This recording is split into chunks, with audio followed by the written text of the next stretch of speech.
Det er så dejligt herude i denne del af Danmark. Både høj og lav trives her.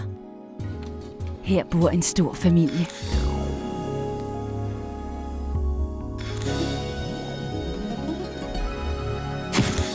Og vores familie har det hele. I alle familier kan bølgerne gå højt. Det er klart. I vores store familie er der mange ting, vi godt kunne tænke os. Dengang jeg var ung, der var i hvert fald, det var i hvert fald svært at finde de rigtige tilbud. Det kan godt være, at de var der, men de var ikke tydelige for os rødder. En lang række fantastiske mennesker, som har forskellige baggrund og som kan noget forskelligt.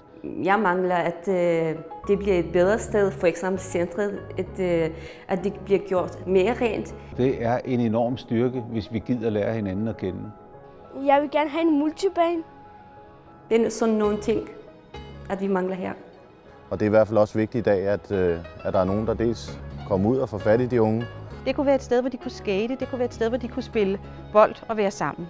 Man lærer hinanden bedre at kende ved at handle sammen og ved at tale sammen. Det er noget af det, der skal til.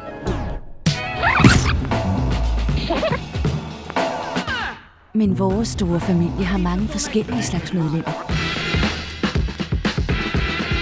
Vi er faktisk en del, der allerede har gang i en masse ting.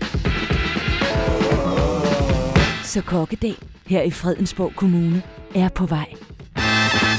Hjælp os til at gøre en forskel.